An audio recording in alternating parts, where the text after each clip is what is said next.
Remember when you were a young adult, just coming into your own, maybe starting college? That sense of like having to prove yourself to the world and balance everything while you were navigating relationships and sexuality and figuring out how to own that and just how to be in this new stage of life. Well, imagine going through all that while your mom is also going through all that, but being in complete denial and also blaming everyone else around them. We're going to talk about it.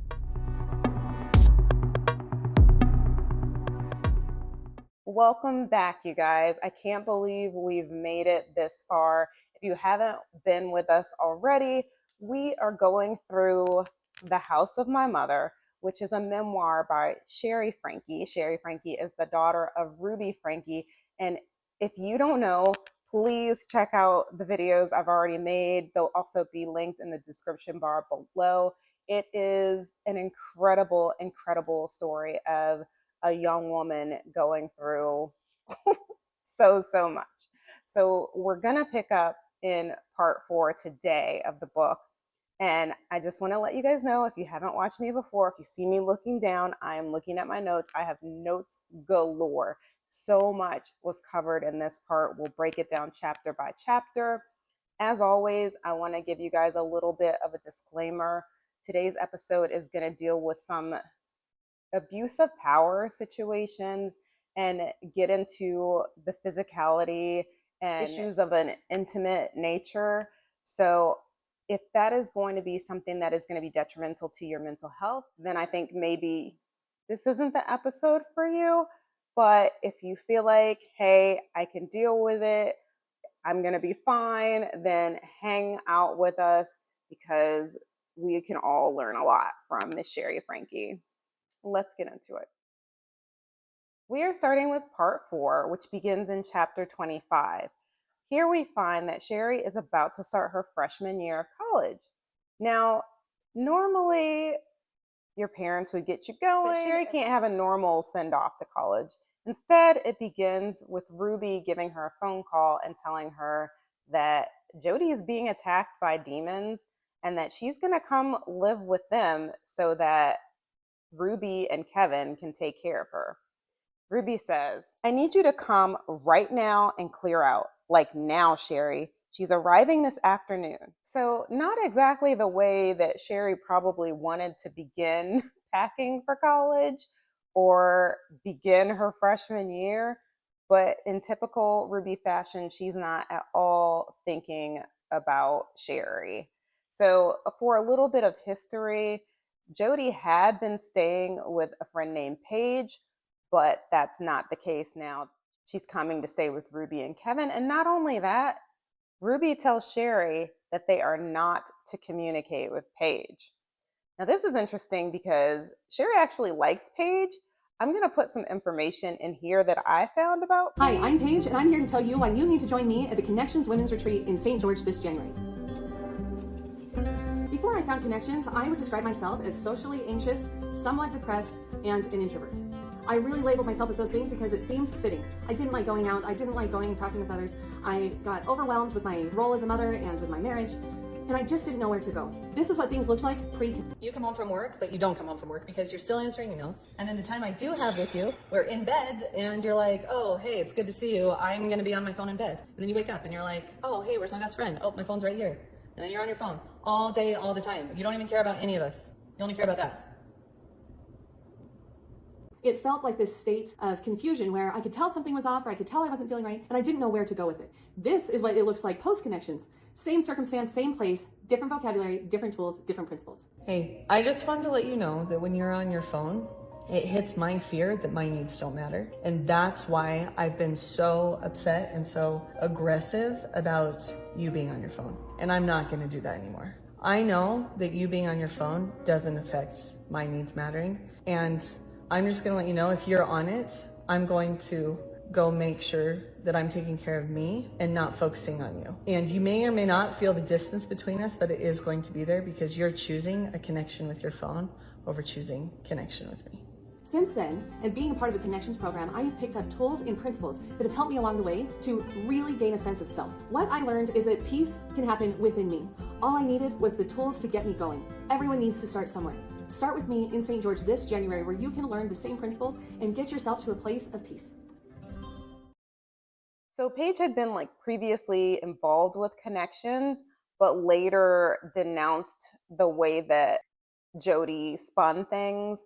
And I'll probably put some clips in there so that you can kind of see. Paige also has a 3-part YouTube series where she kind of gets into how she got involved with Connections, why she thought it might be good for Ruby to get involved, and then how things went awry from her perspective. I definitely recommend that you check those out.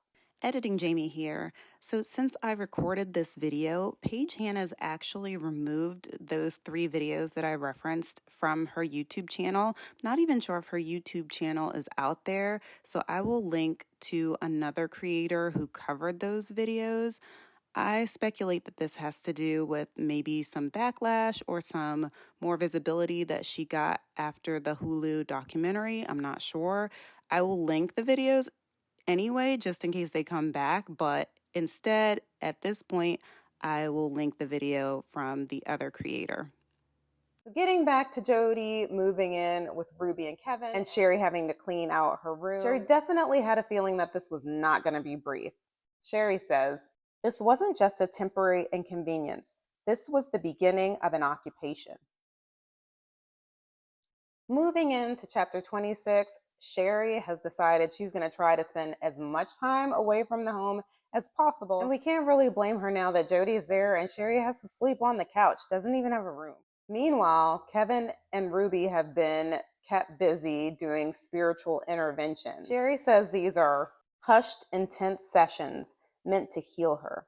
Ultimately, Ruby decides that she's going to bunk in with Jody so that she doesn't have to face these evil forces alone. Around this time, Jody discloses that she's been having visions, including visions of Ruby walking with Jesus and Jody riding a lion named Charles through heaven. I found a little bit of information about that. I'll put a link so that you guys can check that out. Jody documents all these experiences in this leather-bound journal, which she calls the pen papers, because she believes this will later be scripture. In addition to Ruby working with Jody through these spiritual interventions, we also see this person, Pam, is involved in these interventions as well. If the name Pam sounds familiar, you can see here that she is actually linked to Connections, but also you might have remembered her from the whole situation where R was found by the neighbor and the SWAT team came to Jody's house to get the other children.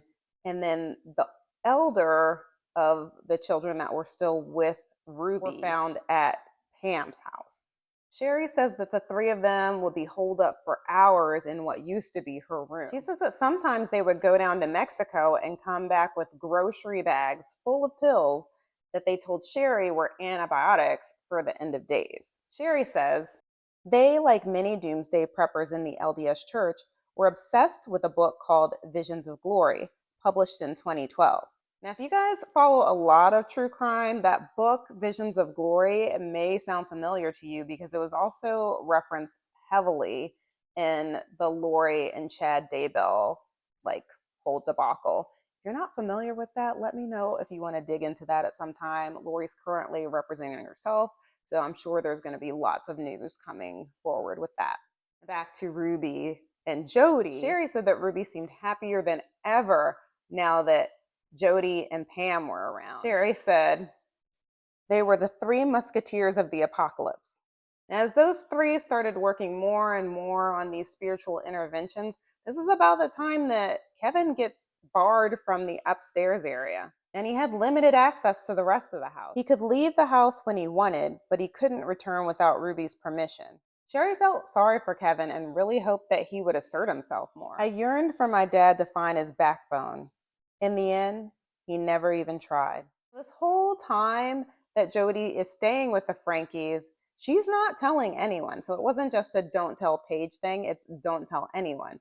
They're still running calls with Connections And they're doing this in a way that won't let on that they're living in the same house. They're running these connections Zoom meetings with blurred backgrounds.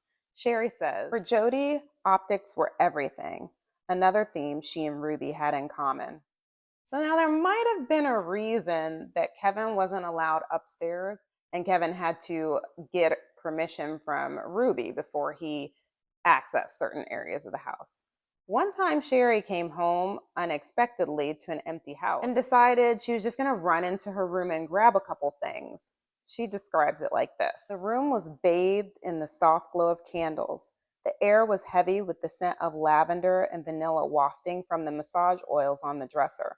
Say what? What? Say what? Okay. So Shari was super like icked out by finding all this stuff in her room, because what kind of spiritual interventions have y'all been doing in here with massage oils and candles?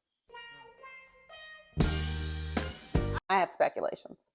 And to further add to any speculations that maybe Shari was having, Shari says that one night she caught Ruby sneaking out of Jodi's room in the middle of the night. Shari describes Ruby and Jodi as two women who preach truth while living lies. In fact, what was going on was so apparent to Shari that when she ran into a couple friends that she knew at the mall who happened to be in the LGBTQIA plus community and mentioned Jodi's name, they were like, that woman is so closeted. On a serious note, I want you guys to know that if you are struggling with coming to terms with your sexuality or coming out or feeling like there's a safe space for you, number one, this is a safe space right here. You can always be who you want to be right here. But if you need resources, I will link them below and also put them here on the screen. You are not alone. You matter. You are worthy of love, and you are beautiful just the way you are. Chapter 27 and chapter 28 are a little bit smaller, so we're going to go ahead and combine them. So this takes place about 2 weeks later when Shari's already moving into her college dorm. Of course, Ruby has to film the entire thing, which prompts Shari to feel like this. Standing there watching Ruby feign maternal love for me for the camera filled me with a rage so intense that it nearly knocked me off my feet. So things are already stressful enough, and Shari has this to deal with. Also, Derek is still in the picture, and all this stress leads Shari right to him. When she goes to see him, she actually begins to have a panic attack. And Derek, ever the opportunist, says, I think skin to skin contact will help you calm down. Trust me. You guys, I already told you how I felt about this guy before, but the ick. Now, I'm not going to get into detail about how Shari describes the rest of this encounter. We're just going to say that Derek pushed Shari a lot farther than what she was comfortable with, and she didn't feel empowered to make a stand for herself. It breaks my heart to know that she went through that, especially knowing that she's already suffered so much psychological abuse from her mom. When she got back to her dorm after this encounter with Derek, she just disassociated for hours. She was thinking to herself, I've sinned. I've ruined everything.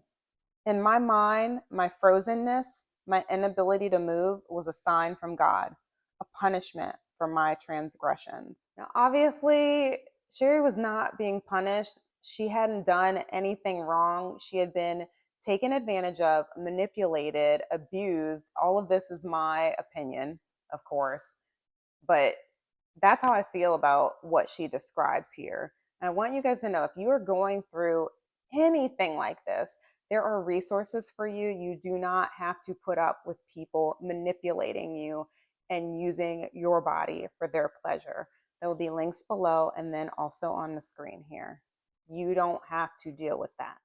Now, after this encounter with Derek, in true narcissist fashion, he ramped up his jealousy and possession behaviors. And as Shari reflects on Kevin's vacantness, she thinks, Derek's intense focus on me felt validating in a world where I often felt invisible. Now, on a side note, we still don't really know who Derek is, and I'm not sure at this point that it would be helpful for us to know who he is. There's some Reddit speculation, and I'll put a link below, but Derek, if you're watching this, you're a scumbag. So during the time of chapter 29, we're getting close to Christmas and Shari is absolutely dreading it because Jody's in her house. Ruby's still on cloud 9 because she's got her boo thing in the house. And Ruby tells Shari that Jody really wants to take Shari and the two eldest girls out to a welcome home dinner. Now, when Ruby and Jody failed to come downstairs at the agreed time that they said they would take Shari and her sisters to dinner, Shari does what she's been doing for her whole life. She looks out for her little sisters and she decides, well, I better go ahead and make them dinner and feed them because no one else is doing it. Of course, Ruby is completely indignant when she and Jody finally come downstairs and she goes right into attacking Shari. Your poor future husband, Shari. I feel sorry for him. Good luck finding a man who wants a selfish wife like you. So this exchange ends with Ruby playing the victim and crying, I can't take this abuse, and dramatically running out crying with Jody running after her. Bless Shari's sweetheart because she actually stays up waiting for them to come back. And she's just beating herself up and blaming herself for her mom's tears. When Ruby and Jody come back home, it's close to midnight and they're both sobbing. Now it's time for Jody to take her turn gaslighting Shari, and she tells her that the argument that Shari and Ruby had reminded her of her daughter and when her daughter rejected her, saying, there's no greater pain than being abandoned, Shari. You can't do that to Ruby. She loves you more than anything in the whole world. Is this a good point for the audacity? Because I feel like it's a good point for the audacity. Ruby loving anything more in the entire world than herself? Please. Of course, this prompts sweet Shari to apologize. And it is just wild to me how these two women are constantly calling others masterful manipulators when they clearly wrote the handbook on manipulation. Moving into chapter 30, it's Christmas time, and Mrs. and Mrs. Scrooge decide that the two youngest children will not be getting any gifts because of their behavior. To make matters worse, Jody decides that those two youngest children, who we now know are R and E from the arrest, clean up the wrapping paper from everyone else's gifts. Being the eldest, Shari felt that she had somehow failed the little ones. She says, how had I let it come to this?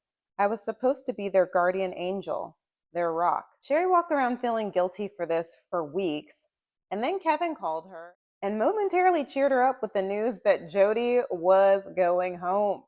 Now, on the surface, that was fantastic news. But as Shari began to process it more, she was like, oh boy. She began to dread the way that Ruby would take out her inevitable sadness on the children. But on the other hand, she thought, if Ruby goes to see Jody, because it's a 4-hour drive, then it might give Shari and the other children a good break from Ruby for a while. Shari thinks, I would certainly return home more often to be there for my siblings if it didn't mean suffocating under Ruby's presence.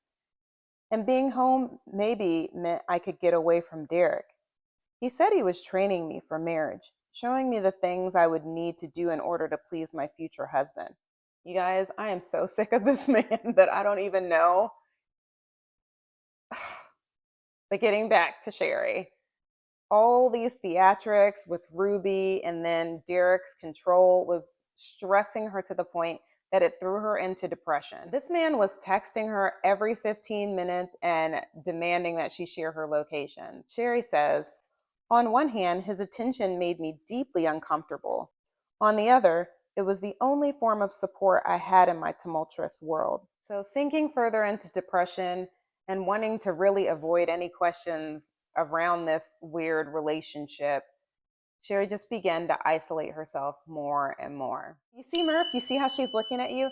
That's because you've been watching and you haven't commented yet. Or maybe it's because you haven't subscribed yet. Maybe it's because you didn't hit the like button. Maybe it's because you have a friend who would enjoy these shenanigans.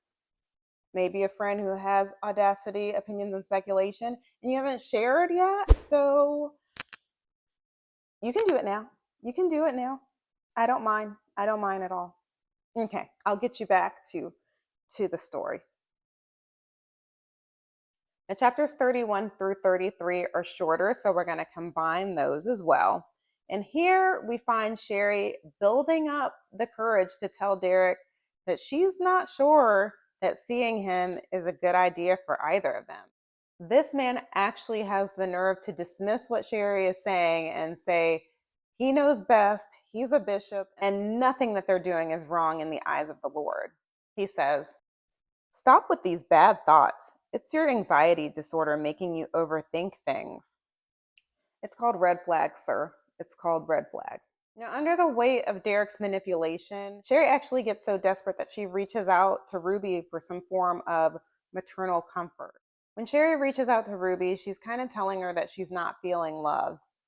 And Ruby's response is, of course, a victim blaming text, inviting her to dinner to discuss her feelings in person. As you can probably guess, this meal ended with Shari once again apologizing for no freaking reason, but then also paying for the meal that Ruby invited her to. And Kevin also attended. Shari's depression was, of course, deepening with all this, and she really wanted to stand up to Ruby, but she was afraid that she would get isolated from her siblings. She thought, what irony. While all this was happening, I was studying abuse of power in my college classes, learning about the dynamics of coercion, about the ways abusers groom and manipulate their victims. But even as I intellectualized these concepts, I was unable to apply that knowledge to my own life. Now, on a positive note, early summer, Shari's bishop, not Derek, suggested that Shari begin therapy and said that the church would even foot the bill since it wouldn't be approved, of course, by Ruby. Shari's new therapist, Dana, helped Shari to realize that she was not the root of all of her own problems. And even though Shari felt comfortable enough to, give Dana some insight into the situation that she was having with Ruby, she couldn't be transparent about Derek. She wasn't ready to, and kind of described him more as a father figure than the predator he actually was. Now, between Shari's freshman and sophomore year, she starts to notice a change in Kevin's demeanor. She noticed that he's starting to sound a lot like some other people she knows, noting, "It sounded exactly like something Ruby would say. It had her fingerprints all over it, her signature blend of holier than thou rhetoric and connection style criticism. But coming from my dad, it was like a knife to the heart." Shari could see Kevin bending to Jody and Ruby's will like a wet noodle. So Shari was absolutely right about Kevin's behavior and demeanor, because as chapter 34 opens, we see that he's having to now make weekly confessions to Jody. And Jody made Kevin second guess every single act of affection that he had between himself and his children. Of course, this thing was Jody's modus operandi.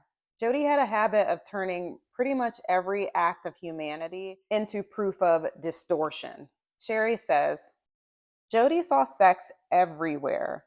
In her mind, the world was a cesspool of lust and distortion, a roiling sea of desire, a 21st century Sodom and Gomorrah, with only her twisted version of truth offering any salvation. It was during this summer that Ruby finally invited Kevin to leave the home. And during this time, Kevin wouldn't be allowed to communicate with any of the children, though he did indicate that Shari was going to be an exception to that. Now, this situation left Shari feeling virtually orphaned. Luckily, Shari had a family that she could turn to for comfort. If you guys watched the documentary on Hulu, I think we talked about it last time. I definitely talked about it in a short. I'll link that so you can take a look at that. But this family was the Haymans. Mr. Heyman had formerly been one of Shari's teachers when she was in high school. She felt super comfortable with them and also with his wife. So like I said, Shari turned to the Haymans for solace and said, "They didn't ask questions, just helped me to the guest room and told me I was safe." Now, a week later, Ruby finally decided to get her head out of her behind and check on Shari to see how she was handling the news of Kevin being invited to leave. Once again, Ruby invited Shari to come talk in person, But this time, Shari asserted herself and let Ruby know that text was going to be the only form of communication that she was going to have available at the time. Thinking back on the conversation that Shari had with Kevin, Shari says this: "He said it would be temporary, but I knew Ruby would never welcome him back. This was a one-way ticket. This was permanent. To this day, it's a miracle to me that he survived the misery of his exile and didn't end it all."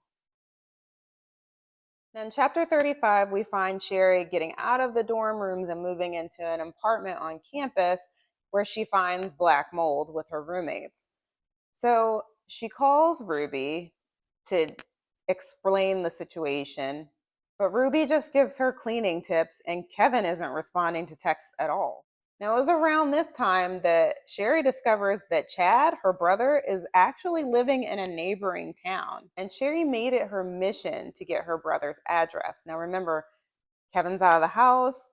She's isolated from the rest of the family, so she doesn't know what's going on. Being the fierce big sister she is, she finds a way to track down Chad's address and makes him a care package with all of his favorite snacks and heads over to his place to take it to him. Unfortunately, when she gets to Chad's place, he is not receptive at all. Like, Shari's trying to warn him about what's going on between Ruby and Jody, and he tells her that he is fine, he's working 2 jobs, and he doesn't need any protection from Ruby and Jody. In fact, he tells Shari that she should leave.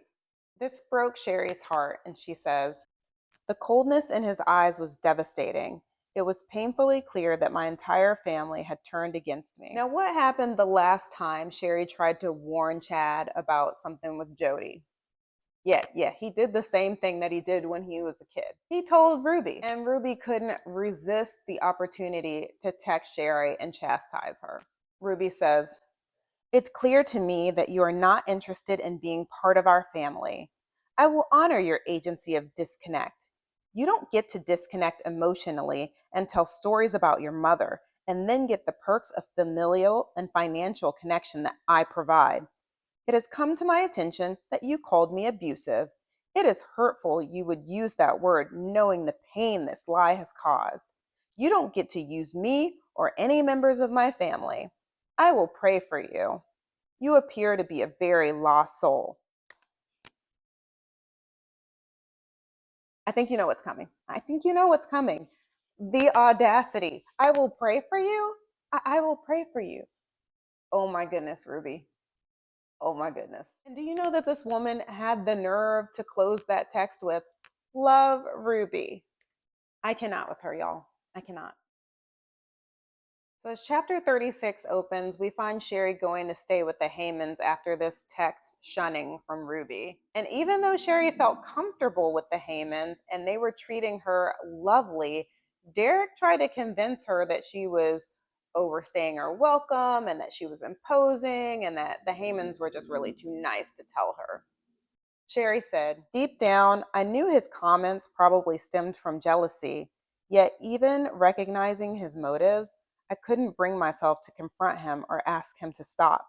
It seemed easier, safer, to let him have his say than to disagree and risk provoking his anger." Now, later in a separate conversation with Shari's therapist, Dana helped Shari recognize that this behavior is called fawning. Now, for more information on fawning and how it can be a trauma response and just a little bit of insight that I found helpful, I will link a little blurb that I found on Instagram and also put it in here. You can read through it. Like I said, I found it really helpful, so you might want to pause and just take a look at that for a moment.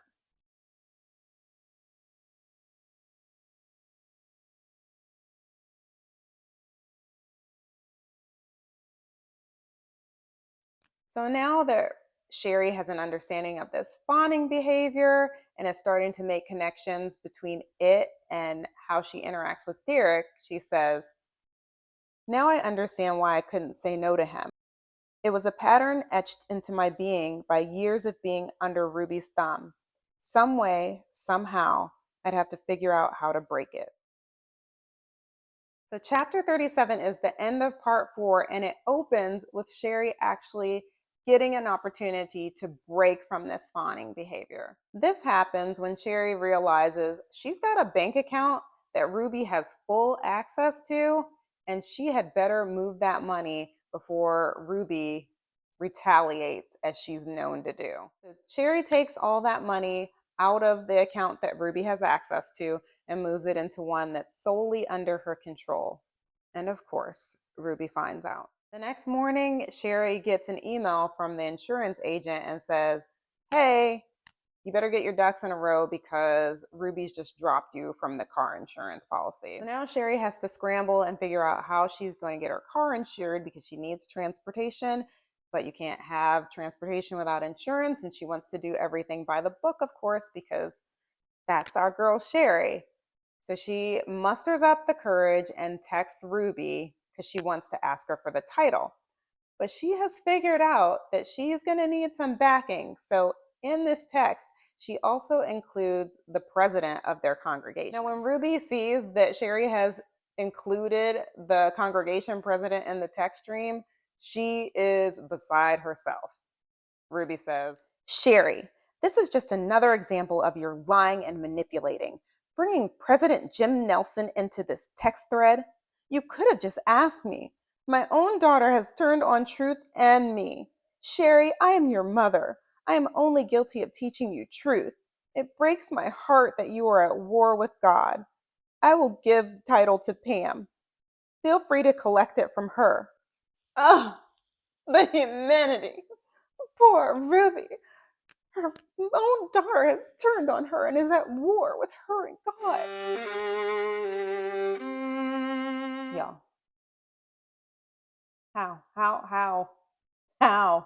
How is Shari putting up with this? I don't know. Because she's a saint. The girl is an actual saint. So Shari and Pam get together and decide on a time where Shari can come and get the title. Now, in the meantime, Shari learns that Ruby has left her youngest siblings home alone for 5 days. She can't take it anymore. Concerned for their safety, as she would be, she feels like she's their guardian, she decides to call DCFS for a welfare check. Here's a clip that I found of that call and a little insight.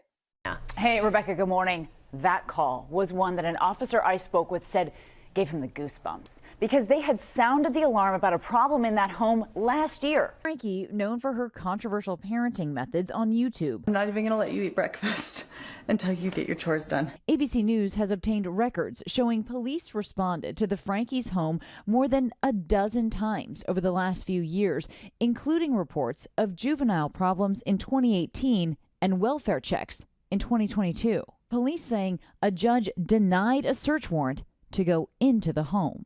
When you hear that as law enforcement and you know that a year ago efforts were made, what's your reaction?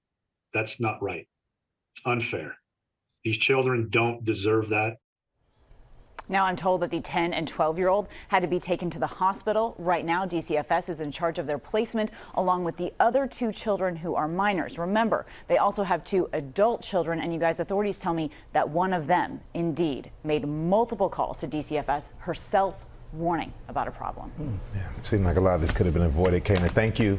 Around the same time that this is going on, Reddit is going wild with speculation about the Frankes and connections. With all the turmoil and chaos, Shari decides that it's time to make a statement. So she puts out a little blurb on her IG stories, and thanks to the magic of the interwebs, I have it for you. Now the day comes for Shari to pick up her title from Pam, and she asks Mrs. Heyman to go with her. And of course, Mrs. Heyman does. She has to anyway because she's got to drive because Shari doesn't have insurance. So it all works out, right? Now, surprise, surprise, when she gets to Pam's house, guess who's waiting for her there? Ruby. And Ruby is ready with the drama, honey. She says, I can't believe you called the police on me. After everything I've done for you, all the sacrifices I've made. How could you betray me like that, Shari? How could you be so selfish? You guys see a pot here? Because I thought I saw a pot and I thought it was calling kettle black. I think. I don't have any audacities left for this woman. I don't. So Shari tries to explain to Ruby that she made this call out of concern for the safety of the children, not out of selfishness. But Ruby continues on her drama and on her attack and tells Shari that she's a traitor and that she has not liked her since she was 5 years old. Unhinged, completely unhinged. Now, seeing all this madness, Mrs. Heyman steps in and tells Ruby, hey girl, it's time to give this title over. I'm sure she said it more diplomatically than that, but she was done with the shenanigans. So as Ruby goes to hand the title over to Shari, she goes, by the way, I saw your Instagram story. I need you to promise not to discuss our family business anymore online. Y'all, our girl snatches up that title and tells Ruby, come on, hell no, to the no, no, no, yeah, to the no. Okay, she probably didn't say hell no to the no, no, no, but that's what she meant. She told her no. And I'm so proud of her. And that is where part 4 ends. And it's actually the last interaction that Shari will have with her mother. So, you guys, I am super excited to get into part 5. I know we all need to take a deep breath and have a little woosah after part 4. I would love to know what your thoughts are about the whole massage oils and candles and Ruby sneaking out of Jody's room in the middle of the night. I have opinions. I have speculation. And I would love to hear what yours are. I can't wait for part 5. I know you guys can't wait to. Looking forward to chatting it up with y'all again. Thanks.